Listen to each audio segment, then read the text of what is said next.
You ever run into a question that just seems to break your brain? Well, today we're diving headfirst into paradoxes. These are the mind-bending riddles that pop up when our own rules for thinking kind of turn against us, and they really push the limits of what we call logical. Okay, so it starts out simple enough. Picture a town, it's got just one barber, and this barber has a very strict rule. He shaves all the men in town who do not shave themselves, and only those men. Pretty straightforward, right? But this simple little rule creates a totally impossible problem. Who shaves the barber? Go on, take a second and really think about it. See, here's the trap. If the barber shaves himself, well, he's violating his own rule of only shaving guys who don't shave themselves. Okay, so he can't shave himself. But if he doesn't shave himself, then according to his rule, he has to be shaved by the barber, which, of course, is him. It's a perfect, inescapable contradiction. And that, right there, is a paradox. It's what happens when a perfectly logical train of thought leads to a conclusion that is completely self-contradictory and impossible. Paradoxes aren't just mistakes in thinking, they're like stress tests for logic itself. So here's the game plan for today. We're going to start with paradoxes of self-reference, then jump into how they can challenge our physical reality, expand out into the cosmic puzzles of time and space, and finally, we'll get into why these contradictions are so important. All right, let's kick things off with our first category. Paradoxes that happen when language and logic kind of look in the mirror and end up tying themselves in knots. Take a look at this incredibly simple sentence. This is the famous liar paradox. It's just 5 words, but man, do they create a logical black hole. This statement is false. So let's break it down. If the statement is true, then what it says must be correct, which means it must be false. Whoa! Okay, but if the statement is false, then it's lying, which means it has to be true.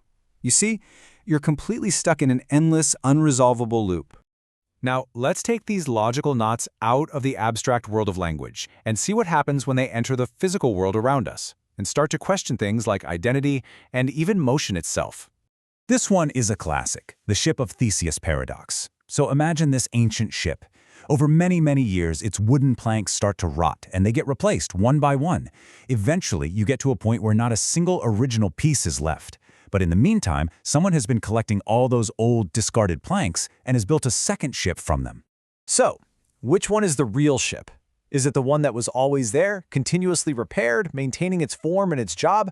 Or is it the one that's built from all the original parts? What actually defines identity here? And hey, this isn't just about some old ship. This applies directly to you. You know, most of the cells in your body get replaced over about 7 years. So, are you the exact same person you were back then? Is your identity about the stuff you're made of or the pattern that stuff makes? And then there's Zeno's arrow paradox. Think about an arrow flying through the air. At any single frozen instant in time, the arrow isn't moving, right? It's just there. So if time is nothing more than a series of these frozen instants, how does anything ever actually move?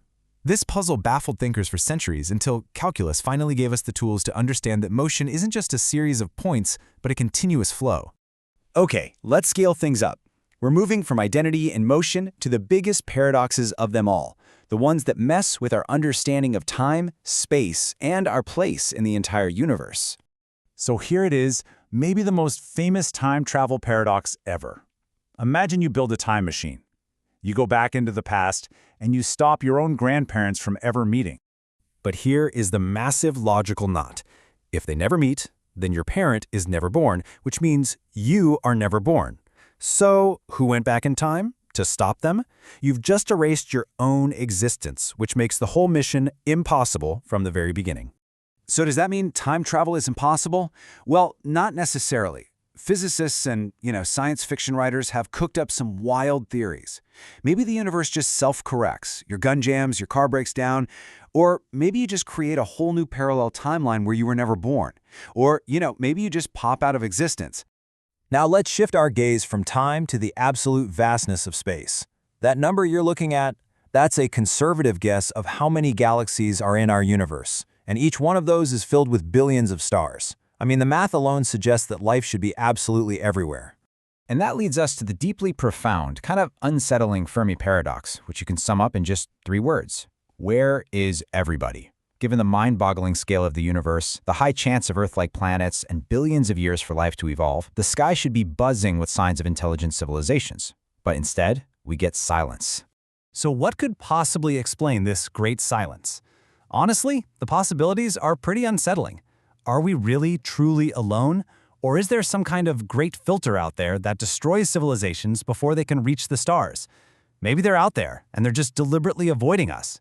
Or maybe we're just not advanced enough to even know how to listen. So, after all of these mind-bending puzzles, you might be asking, why do they even matter? Well, it's because paradoxes aren't just intellectual games. They're actually fundamental to how we learn and how we grow.